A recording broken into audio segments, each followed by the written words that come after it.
All right, guys. I'm sure you guys remember that hit movie, Coming to America. Have you imagined if it's flipped around and this time it's coming to Africa? So in the studio with me, I have P.Y. Ado Boatin, and of course the writer and director of the movie, Anwar Jamison. All right. So they're going to talk about this movie, which they're filming in Ghana. So. This is an exclusive. Before it comes out and you hear of it, you had it here first. So Anwar, tell us about this project. What is it about? Well, it is, as you just said, is in a way is Coming to America flipped in reverse. The plot is completely different, but I wanted to play on that because it's so familiar.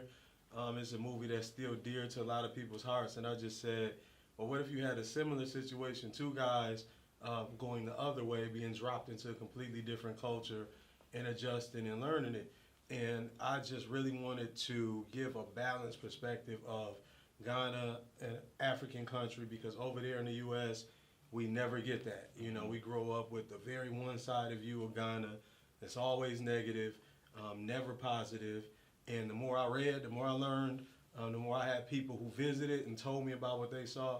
I just wanted to capture it in a movie, so I thought that'd be the perfect format. Well, it's good you said that, but I was going to ask you why Ghana? Why did you choose to make it a return to Ghana, not any other African country? Well, actually, before I even knew anyone who had gone to Ghana, I just did my research. You know, kind of in Coming to America, how they spin the globe around there, it's like where, and just pick. So I was doing research. I'm going to Africa one day. Which country would I go to? Okay. First off, it got to be where they speak English. I don't have time to have to walk around with a translator everywhere I go. Okay, so speak English, check.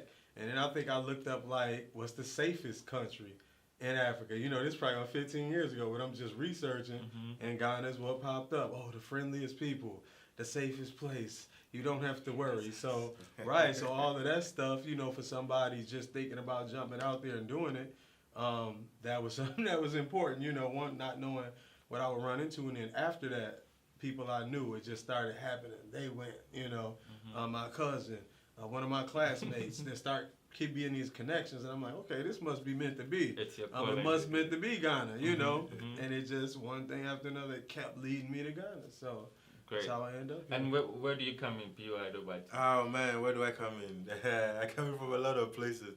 One thing that really attracted me to this, the main thing that really attracted me to this project is the fact that, you know, he comes from a town where it's 2 hours, right, from Memphis to Little Rock. Yeah. 2 hours from Memphis to Little Rock, where I went to college. You know, and I love living in the South. You know, from here when you go out, you know, you travel outside. Everybody's expected to be in New York and Las Vegas. Yeah. But I went deep down south to Little Rock, Arkansas, and I believe this is how God is telling me that, look, you didn't waste your time. It's worth it. So fast forward. His cousin and I have been talking about together with him at this project for a couple of years now, at least about 4 years now. And he kept on saying, look, my cousin is doing this movie, P.Y., I can't wait, we have to make this happen.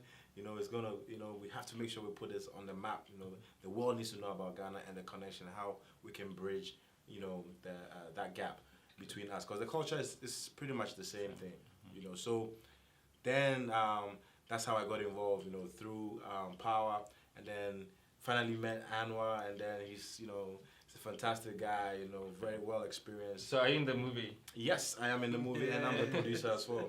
So he's an actor. This should be your first time acting, is it? This is actually my fourth time Whoa. acting. So I did Interception. Inception, with Pascal. Pascal, yeah. And then I did another Pascal movie, Black Rose is not out yet. Then I did another movie called The Curfew about the Ashanti, what do you call it? When the Queen Mother died. That one is also not out yet. And then I did Luciana TV series. So those of you who don't know, he's gunning for the Oscars. So you told me about two people returning to this side. Who are these actors who are playing these roles? Actually, I'm playing one myself, and my cousin, we spoke about Power, Power Uhuru. He's done some things. He was actually in my second movie, and a lot of people were like, man, y'all have great chemistry, you know, this and that, and I was like, who better to do it with? I mean, he's the one who paved the way, was bringing me back videos of Ghana, was bringing me back pictures, so he was kind of my go-between introducing me to Ghana.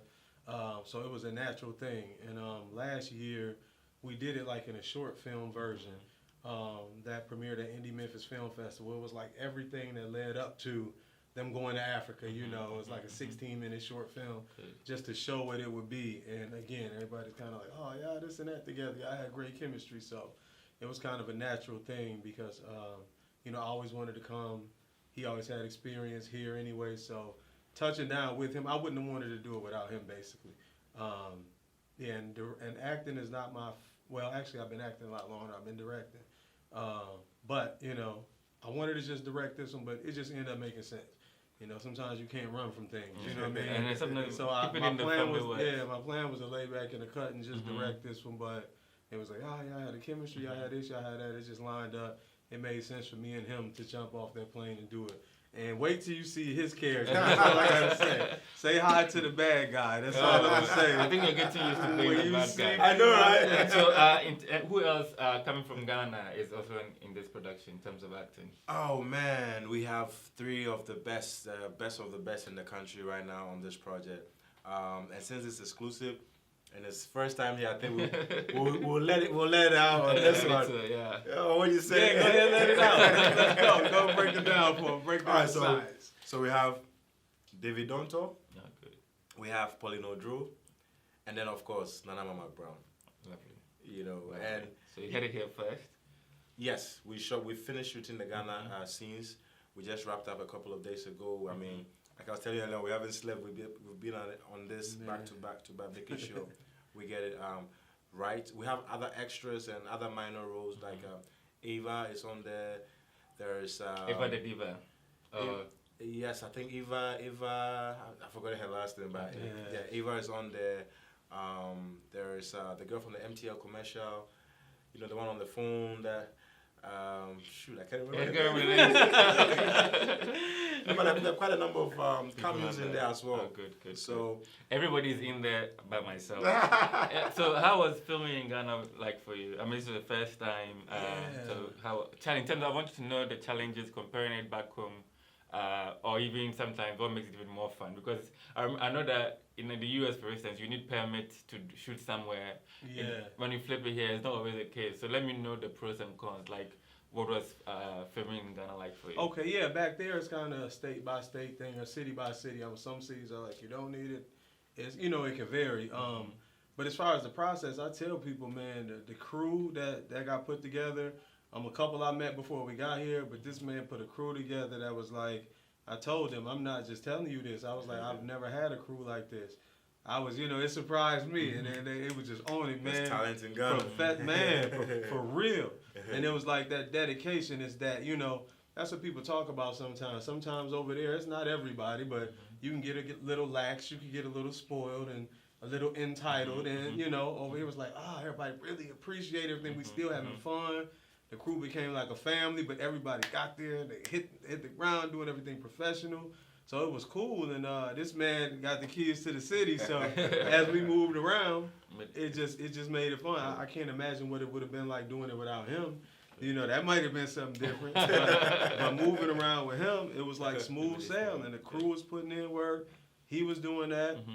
Like he said, Nana McBrown and David Danto and all of that, everybody just being a part of it. It's other people who reached out to us like, oh, God, I didn't know. People got excited about it. A couple of the actors who just showed up on the set. I won't even say names, but, just to sound like I'm name dropping, but who just came by, they knew what PY was doing and just popped up on the set. I'm like, she here? Like, oh, and who's he? Oh, that's the dude on the billboard. Oh, okay.